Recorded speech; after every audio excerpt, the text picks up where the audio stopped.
Que assim seja, graças a Deus, graças a Jesus. Então, como eu comentei, hoje eu trouxe o capítulo 19 do livro do Evangelho segundo o Espiritismo, que é A Fé que Move Montanhas. Foi engraçado porque coincidiu muito com o momento atual da minha vida. Sempre quando eu vou fazer alguma palestra, eu mentalizo e penso o que fazer. E veio o número 19 na minha cabeça. Quando eu abri o Evangelho, lá estava, A Fé que Move Montanhas. E é interessante porque quantas vezes a gente não questiona Deus, quantas vezes a gente é descrente, quantas vezes a nossa fé ela é frágil, né? Basta um momento de turbulência, basta uma aprovação que a gente já começa a refletir, começa a pensar que nada vai dar certo, começa a ser descrente. Então, a parábola aqui que Kardec trouxe no começo do capítulo é justamente aquela frase famosa de Jesus que ele fala para os discípulos: se vocês tivessem a fé de um grão de mostarda, vocês diriam para aquela montanha, saia dali, vá para lá, e assim ela faria. Então eu vou ler ela na íntegra, vamos discutir um pouco sobre isso, falar um pouco sobre fé raciocinada, falar um pouco sobre o poder dessa fé e sobre também o nosso estágio de fé, que são estágios, não basta ter fé, né? Então eu vou chegar nesse ponto também para a gente conversar.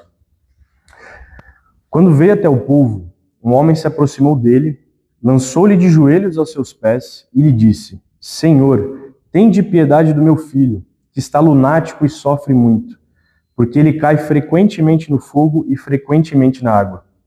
Eu o apresentei aos vossos discípulos, mas não puderam curar.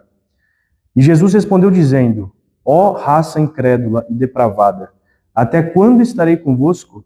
Até quando vos sofrerei? Trazei-me aqui essa criança. E Jesus, tendo ameaçado o demônio, ele saiu da criança, que foi curada no mesmo instante. Então os discípulos vieram encontrar Jesus em particular e lhe disseram: Por que nós não pudemos expulsar esse demônio? Jesus lhe respondeu: É por causa da vossa incredulidade. Porque eu vos digo em verdade, se tivesseis fé como um grão de mostarda, direis a esta montanha: transporta-te daqui para ali, e ela se transportaria, e nada vos seria impossível. É importante a gente entender aqui, primeiro, o contexto judaico da frase montanha, que Kardec colocou que está aqui na passagem. Montanha, no contexto judaico, é tudo aquilo que são as coisas que parecem ser impossíveis de ter uma resolução. Então, tudo aquilo que parece impossível de ter uma resolução, no judaísmo eles chamam de montanha. Não só a montanha física, mas esse contexto, esse simbolismo da palavra montanha vem daí. Então, é muito importante todas as passagens que a gente pega da Bíblia, em que Jesus operou os milagres nas pessoas, ele nunca falou, eu te curei. Ele sempre falou, a tua fé te curou. Para mostrar justamente para nós que essa fé que ele traz aqui para nós é essa fé da confiança, essa fé da certeza de que as coisas vão acontecer. É uma fé que nos convida a gente refletir o nosso próprio conceito, nossa própria essência, que é essa centelha divina que temos dentro de nós. Porque já nos foi dito, né? Vós sois deuses, vós podeis fazer tudo o que eu faço e muito mais. Então nosso potencial é infinito. Só que basta a gente acessar esse potencial. E no capítulo, quando o Kardec traz aqui sobre o poder da fé, ele fala que sim, existem espíritos que vêm encarnados com uma fé muito inabalada, que advém de experiências anteriores. Tem espíritos que vêm para cá sem fé nenhuma, e tem espíritos que vêm com aquela fé fraquejante. Acho que a maioria, assim, eu falo por mim, que é a que tem. A gente tem fé. Quando tá dando tudo certo é fácil falar, nossa, obrigado, meu Deus, tá dando tudo certo. Basta um momento de turbulência que a gente fraqueja. Então, é por isso que Jesus sempre falava, tua fé te curou. Naquela época era considerado um milagre porque não se sabia o conceito do magnetismo que a gente sabe hoje. Mas a gente vê nos estudos que a fé ela tem um poder muito importante nesse sentido do magnetismo.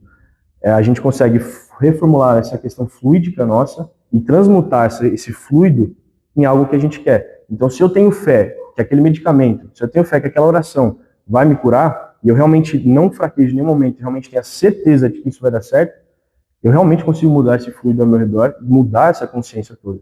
Então, essa fé que Jesus falou para os discípulos, vocês não curaram porque vocês fraquejaram. Vocês não tinham a certeza de que isso ia dar certo.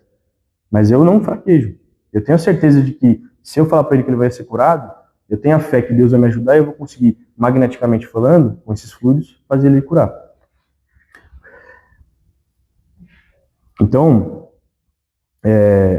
saber, né, que nesses momentos que a gente traz para nós uma reflexão do nosso dia a dia, o que são essas montanhas. A gente pode falar tanto do lado moral, que são essas nossas montanhas do egoísmo, da vaidade, do nosso ego, do lado material, aquela montanha que a gente fala, um dia, o trabalho que eu quero conseguir, uma ascensão na carreira que eu quero conseguir. São várias montanhas que temos hoje. Mas se nós temos essa fé, nós conseguimos ter ferramentas para passar por essas montanhas. E não foi à toa que Jesus usou o grão de mostarda como exemplo. O grão de mostarda na época era o menor grão que tinha para semeadura, mas ele tinha um potencial muito grande de frutífero, né? Um potencial muito grande. Você plantava um pedacinho, uma sementinha minúscula, e ela é realmente um potencial muito grande na colheita. E muitos espíritas, né, quando traduzem essa parábola e falam sobre essa questão do grão de mostarda, falam que não é necessário uma fé vistosa, um pedacinho de fé, uma sementinha plantada ali, né, uma raiz, essa nossa centelha divina já é capaz da gente ter essa possibilidade de nos conectarmos com Deus. Então, por isso que ele usou o termo da mostarda, do grão de mostarda. E aí, estudando, eu fui lá no livro do Consolador, que é um livro belíssimo, que Emmanuel traz vários ensinamentos muito, muito bons para nós, e foi perguntado para Emmanuel, você consegue traduzir o que é fé? O que seria fé? Se a gente pudesse traduzir uma palavra, uma frase, o que seria fé? E talvez esse seja o tema central que eu queria trazer para a gente hoje. Ele fala assim, ter fé é guardar no coração a luminosa certeza em Deus. Conseguir a fé é alcançar a possibilidade de não dizer mais eu creio, mas afirmar eu sei, com todos os valores da razão tocadas pela luz do sentimento. É trocar a palavra eu creio pela palavra eu sei. Crer, eu posso crer em qualquer coisa. Eu posso crer que o Brasil vai ganhar a Copa, mas não tenho certeza se vai dar certo. Então não basta dizer que eu creio em Deus, eu creio que Deus vai me ajudar nesse momento de turbulência, eu creio que isso que eu estou passando é porque eu vivo hoje no mundo de provas e expiações, são provas e montanhas, como ele colocou aqui, que eu preciso passar para chegar no estágio evolutivo. Não basta eu crer nisso, eu tenho que saber. Então, por isso, quando o Kardec coloca, ele fala que a fé ela é algo que deve ser praticado diariamente. Não basta só eu dizer que eu tenho fé e dizer eu creio. É chegar nesse estágio do eu sei que vai acontecer. Porque quando eu pego um avião, por exemplo, fico tranquilo de que o piloto vai fazer o trabalho dele de me levar com segurança para o lugar. Se eu pego um ônibus, eu sei que o motorista do ônibus vai me levar tranquilo, não vai ter nenhum acidente. E porque na minha vida eu questiono se Deus está me dando um direcionamento melhor. Se Ele é a sabedoria suprema, se Ele é a causa primária de todas as coisas, por que eu vou questionar e duvidar em um momento que seja de que aquilo que eu estou passando, o momento que eu estou, é o momento exato que eu deveria estar? Então, por isso que Emmanuel fala que alcançar esse estágio da fé é alcançar o estágio do eu sei, não eu creio. E fazendo minha culpa, fazendo minha reflexão enquanto estava estudando, eu sei que eu não estou nesse estágio. Eu sei que eu não cheguei, eu nem tinha parado para pensar nisso. Isso não era nenhuma possibilidade para mim. Para mim, o eu creio já era o suficiente. Mas claramente não é. E aí, é interessante que Kardec sempre linka os livros, né? Então, o Evangelho conversa muito com o livro dos Espíritos, o livro dos Médiuns e assim vai. E falando no tema da fé, tem uma questão que ele fez para os Espíritos muito interessante, que é a questão 663. E ele pergunta assim para os Espíritos: as preces que fazemos por nós mesmos podem mudar a natureza de nossas provas e lhe desviar o curso? Então, se eu rezar por mim, se eu rezar pelas minhas provas, se eu rezar pelas minhas expiações, isso muda o trajeto, o fato de eu ter que passar por essas provas? E os Espíritos respondem: vossas provas estão entre as mãos de Deus e há as que devem ser suportadas até o fim.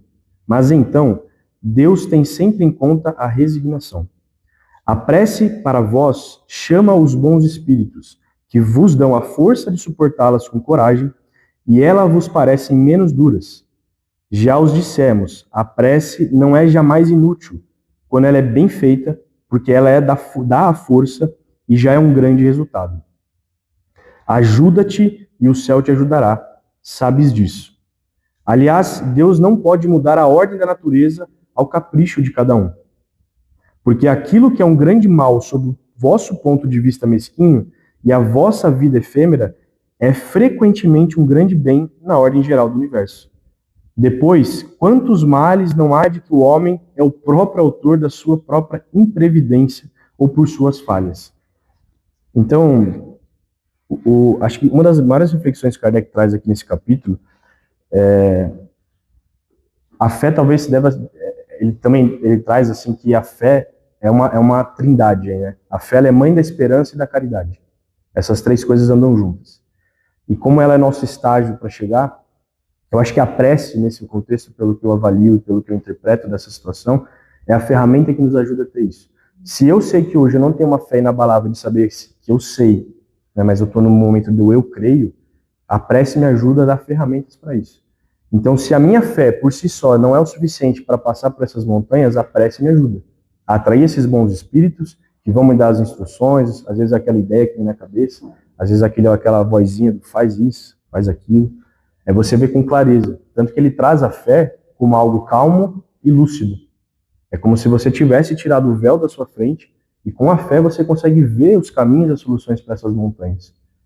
Por isso que Jesus disse aos discípulos, vocês nos vão curar porque vocês eram incrédulos. Porque eles tinham o véu do, eu não sou Jesus para curar ninguém. Eu não tenho esse poder de transmutar isso e ajudar um irmão. Eu acho que eu duvido de mim mesmo, duvido se eu tenho essa capacidade perante a Deus. Então, por isso, que quando ele traz a questão da prece, ela não nos tira das provas. Não quer dizer que a gente vai ter uma vida, uma encarnação sem montanhas, mas é uma encarnação onde eu tenho ferramentas para lidar com essas montanhas, ferramentas para lidar com essas questões. Então, se o meu objetivo, se a única lei que não falha é a lei do progresso, nós nunca andamos para trás. Cada encarnação que passa, somos nossa melhor versão. Se eu sei que essa é a lei do progresso, ela não falha, eu sei que a minha fé também deve seguir essa mesma trajetória. Eu nunca dou para trás. Por isso que tem gente que chega, crianças, você vê assim, tem uma fé. Eu vejo minha irmã com 15 anos de idade, ela tem uma ligação com a espiritualidade que eu não tinha quando eu tinha a idade dela. Provavelmente deve ter sido de outras encarnações, sim. Mas o mais importante aqui é ela inata nossa. Porque nós somos imagem e semelhança de Deus e nós temos essa centelha divina dentro de nós. E quando a gente fala dessa centelha divina, muitas vezes é algo abstrato, algo que a gente não palpa. Mas essa centelha é toda a lei e a ordem do progresso. É a lei de Deus. E essa lei é fundada na fé. Porque todos que estamos aqui hoje, estamos aqui por causa que temos fé em Deus. Temos fé nessa doutrina. Temos fé nos dogmas que o Espiritismo nos traz para sermos espíritos melhores. Então, é mais ou menos por esse caminho da questão da prece. E é engraçado, né? Porque ele traz aqui um questionamento para o Kardec. Né? Quantas vezes vocês não acham que estão passando por provas que vocês mesmos se colocaram? Que a gente sempre terceiriza a culpa, né? Se eu estou passando por isso, é uma prova que eu tenho que passar. Não, nossa, isso aqui é o karma da minha vida que eu tenho que aprender. Mas quantas vezes você não se colocou nessa posição? Quantas vezes as suas atitudes, porque Deus nos dá o livre-arbítrio, nos coloca nessa posição.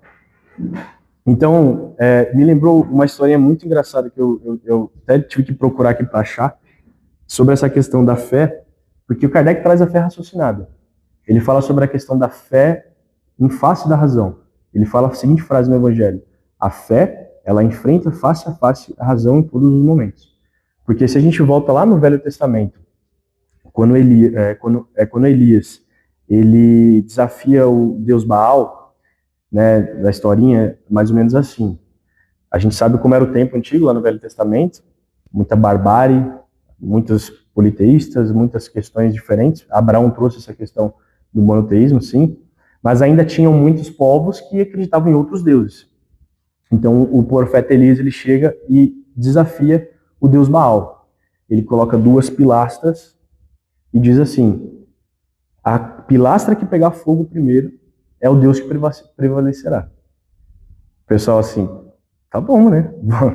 Eu acredito que Baal vai dar um jeito aqui, tá tudo bem. E Elias falou assim, e falo mais, eu vou molhar a minha pilastra 3 vezes com água e vou tacar fogo aqui e ela vai pegar fogo primeiro que a sua. Aí a confiança do pessoal falou, tranquilo. Elias foi lá, jogou água, 1, jogou 2, jogou 3, a pilastra estava encharcada de água. Ele atirou fogo e ela pegou fogo primeiro. E aí no Evangelho, né, nos livros, eles falam que muitas vezes naquele tempo ainda tinha que ter o fenômeno, né, para as pessoas acreditarem, confiarem. Mas ali nada mais foi do que a fé de Elias, que ele sabia que Deus estava ali por ele, e que ele sabia que ele acreditava realmente naquela verdade. E a fé tem esse poder transformador. Então ele sabia, ele não duvidou em nenhum momento que ele ia pegar fogo. Tanto que ele colocou como uma dificuldade ali, que o pessoal achava impossível. Quantos de nós, fazendo uma reflexão, nos nossos problemas, desafiamos o problema falando assim, eu tenho certeza que vai dar tudo certo. A gente baixa a cabeça. Talvez se Elias falasse assim, não sei se vai dar certo isso aqui. Truquei aqui, mas não sei se vai dar certo. Mas não, ele não questionou. Então, por que o Kardec fala dessa fé raciocinada nesse Novo Testamento, nessa nova chegada de Jesus? Porque a gente sabia que naquela época ainda tinha essa questão de você matar um animal em nome de Deus, de você... Abraão mesmo subiu um monte para sacrificar o próprio filho, e um anjo chega e fala, não, você já provou a sua fé.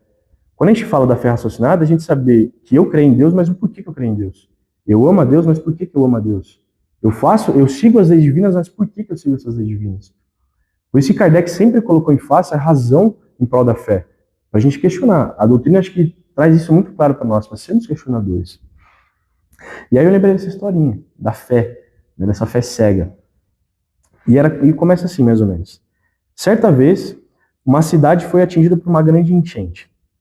A água começou a subir rapidamente e um homem muito religioso subiu no telhado da sua casa e de joelhos começou a orar.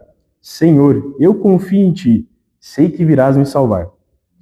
Pouco tempo depois, um vizinho passou com um barco e gritou, venha, suba no barco, a água está subindo. O homem respondeu, não obrigado, Deus vai me salvar. A enchente aumentou, a água subiu e passou uma equipe de resgate no barco e falou, rápido, ainda há tempo, venha com a gente. E mais uma vez ele respondeu, não se preocupem comigo, eu tenho fé, Deus vai me salvar.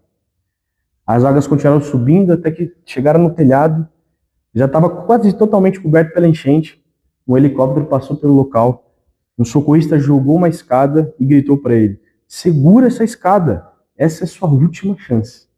O homem olhou para o céu, ajoelhou mais uma vez e falou, não, Deus vai me salvar. Poucos minutos depois a água passou por ele, ele acabou morrendo. Chegando no plano espiritual, ele encontrou-se com Deus e perguntou, Senhor, durante toda a minha vida eu confiei em ti, por que não vieste me salvar? E Deus respondeu com serenidade, filho, sente aqui. Eu ouvi cada uma das suas orações. Enviei um vizinho com barco, depois enviei uma equipe de resgate e por fim veio um helicóptero. Fui eu quem colocou essas pessoas no seu caminho e essas oportunidades para você seguir, mas você recusou todas elas. E é muito engraçado, né? Porque muitas vezes a gente espera, a gente às vezes é muito conectado com essa questão do fenômeno, né? Deus vai me salvar, vai aparecer uma luz do céu, um homem vestido de branco, uma túnica branca, vai pegar na mão e falar, venha, eu vou te ajudar nessa situação. Mas muitas vezes, não, assim, a maioria das vezes, não é bem assim que acontece. Né? A gente tem relatos de médiuns que sonham com uma solução de um problema, sonham com uma causa de alguma coisa, temos. Mas, via de regra, nossas orações, como os espíritos dizem, nunca são em vão. Muitas vezes a gente ora para Deus e Deus envia esses bons espíritos, às vezes envia pessoas à nossa volta, ao nosso caminho, para poder nos ajudar. Só que o nosso egoísmo e essa nossa fé cega acredita que eu não vou acreditar em você. Deus vai me salvar. Essa é a minha verdade. E por isso que os espíritos falaram para Kardec, quantas vezes vocês não estão em problemas, em situações que vocês mesmos se colocaram. A partir do momento que o homem rezou, subiu no telhado, no primeiro barco que passou, ele podia ter se salvado. Deus já estava ali ajudando ele. E Deus deu várias e várias chances. Então é uma historinha lúdica, mas para a gente refletir que muitas vezes na nossa vida acontece exatamente a mesma coisa. Você reza, aí vem uma oportunidade para você, fala, não, vai vir alguma coisa. Vem outra, vai vir outra. Por fim, cessou, né? Porque Deus nos dá o livre-arbítrio. Claro, né? Depende de mim também. Se todas as pessoas que Jesus curou e operou milagres lá atrás não tivessem a fé de que isso ia acontecer, nada disso teria acontecido também. Então também tem a nossa parte. Por isso que Kardec fala da fé com a razão. Não basta eu crer. Por isso que Emmanuel falou, eu tenho que chegar no estágio do crer para eu sei. E esse estágio são nossas encarnações. Tanto que ele fala, vão ter espíritos que vão passar por uma encarnação, não vão aprender, vão ter que passar por mais um. Até a gente chegar nesse estágio do eu sei, dessa plenitude do eu sei. E aí, para complementar essa história da fé, Kardec traz a famosa parábola da figueira seca. Que é uma parábola muito linda se a gente parar para pensar, e que eu tive que ler umas 5 vezes para entender o que ele quis dizer aqui, tive que buscar na internet para ver a FEB falando sobre isso, porque para mim foi um pouco confuso. mas depois que eu entendi, realmente fez total sentido. E a parábola da figueira começa assim. Quando saíram da Betânia, ele teve fome, Jesus. E vendo de longe uma figueira, foi ver se poderia nela encontrar alguma coisa. E tendo se aproximado, não encontrou senão folhas, porque não era tempo de figos. Então Jesus disse à figueira, que ninguém coma de ti nenhum fruto. O que seus discípulos ouviram. No dia seguinte, passando pela figueira, viram que ela havia se tornado seca até a raiz. E Pedro, lembrando-se das palavras de Jesus, lhe disse, Mestre, vede como a figueira que amaldiçoaste se tornou seca. Jesus, tomando a palavra, lhe disse, tende fé em Deus.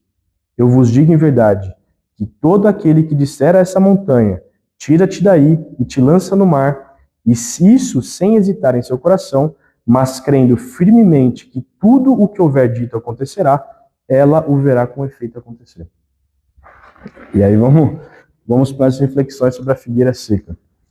Quando Jesus vê a figueira e ela está com as folhas bonitas, e ele fala, ó, vai ter frutos ali, e ele chega e não tem nada, as interpretações que podemos ter disso somos nós, muitas vezes, na nossa vida.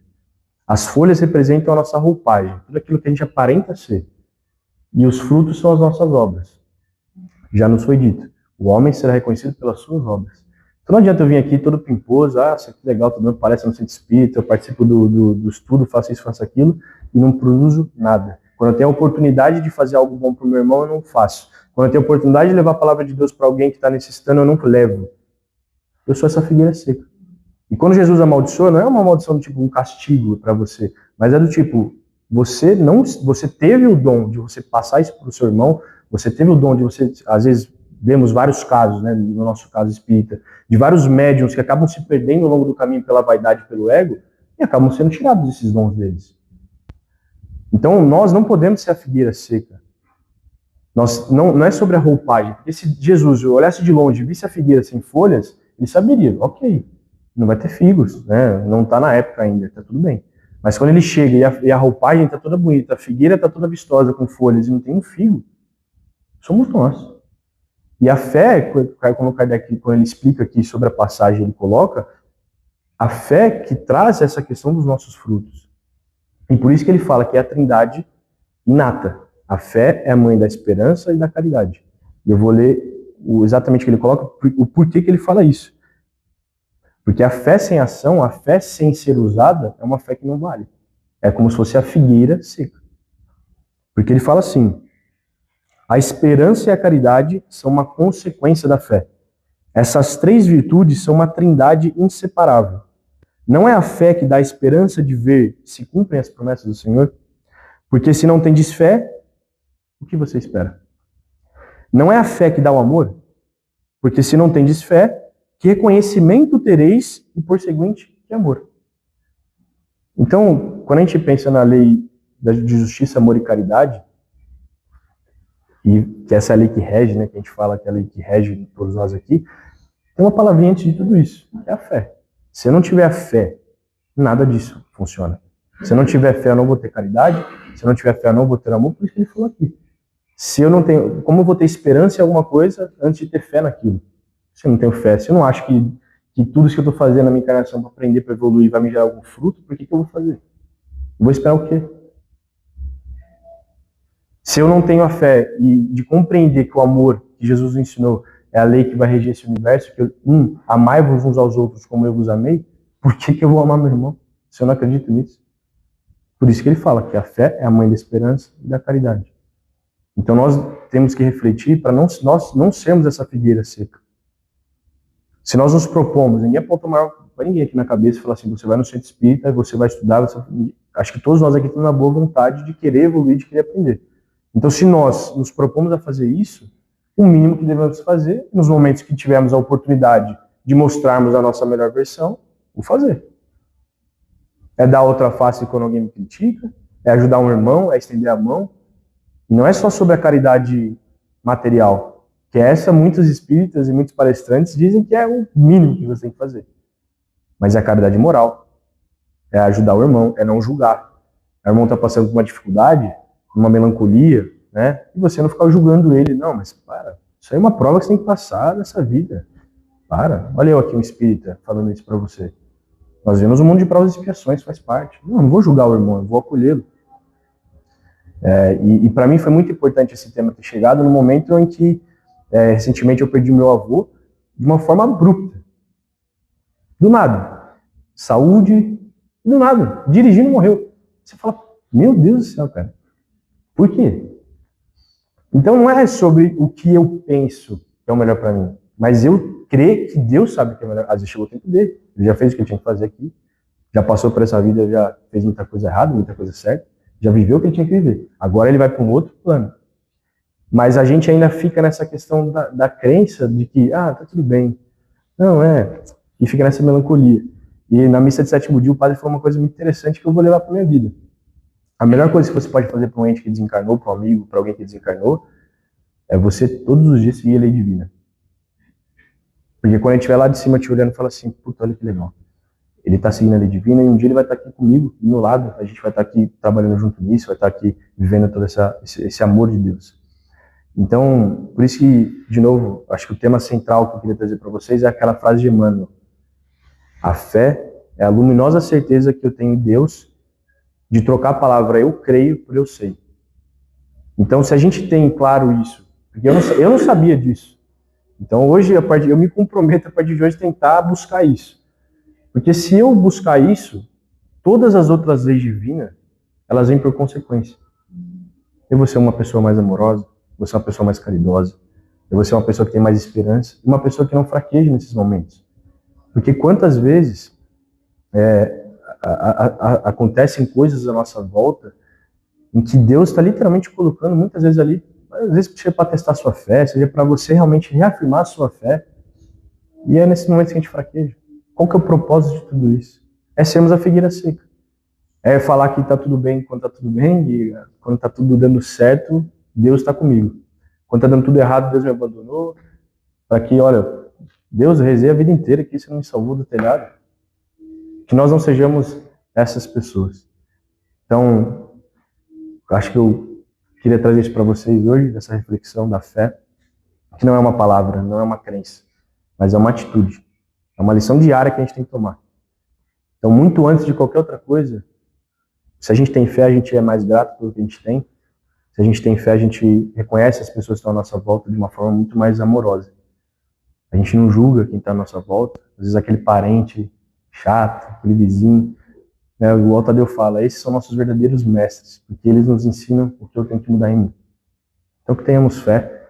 E para encerrar, eu não podia deixar de trazer uma canção linda sobre isso, que é uma canção que me ajudou já muito em vários momentos da minha vida, e acho que ela fala muito sobre essa questão de Deus estar aqui com a gente, e que não tem por que a gente chorar, né? Não tem por que a gente estar triste, não tem por que a gente duvidar de Deus se a gente tem fé.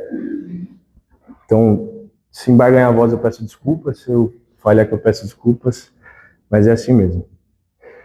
Tá chorando porque se você tem um Deus que cuida de você e jamais te esqueceu, Ele sabe tudo que você tá passando e mandou te dizer que Ele está cuidando. Lembra de onde você veio e aonde você chegou. Lembra de todos os livramentos que você já passou. Nem era pra você estar aqui, mas Deus falou assim: esse aí vou levantar, e onde colocar a mão eu vou abençoar. Não chores, quem cuida de você não dorme. Levanta, tem muita gente que te ama. Deus mandou te dizer que vai acontecer. Deus mandou te falar que tudo vai passar. Lembra de onde você veio e aonde você chegou. Lembra de todos os livramentos que você já passou. Nem era pra você estar aqui, mas Deus falou assim: esse aí vou levantar. E onde colocar a mão eu vou abençoar. Não chores, quem cuida de você não dorme. Levanta, tem muita gente que te ama. Deus mandou te dizer que vai acontecer. Deus mandou te falar que tudo vai passar. Não chores, quem cuida de você não dorme. Levanta, tem muita gente que te ama. Deus mandou te dizer que vai acontecer. Deus mandou te falar que tudo vai passar. Obrigado, pessoal. Era isso que eu tinha para vocês hoje. Obrigado. Então, vamos se sentando na cadeira, levando o pensamento alto, com esse sentimento de gratidão, com o coração renovado, por toda essa energia que rege essa casa. Agradecer a presença dos irmãos encarnados e desencarnados, que puderam compartilhar comigo dessas palavras de Jesus, esses ensinamentos do Mestre, dos bons espíritos, e que possamos verdadeiramente internalizar dentro de nós a fé, nos conectar com essa centelha divina que temos dentro de nós. Que é isso que Deus quer para nós. Nós somos imagem e semelhança a Ele. Isso significa que nós temos um potencial enorme dentro de nós. Então, quando chegar o momento de demonstrar esse potencial, quando chegar o momento de mostrar esse amor de Jesus, que possamos mostrá-lo. Seja estendendo a mão para algum irmão, seja sendo grato pelo dia, começando o dia com alegria, elevando nosso pensamento ao alto. Nenhuma atitude é pequena perante Deus. Que possamos chegar ao ponto, como Emmanuel nos disse, de ter a fé que eu sei que vai acontecer, não que eu creio que vai acontecer. Que assim seja, graças a Deus e graças a Jesus.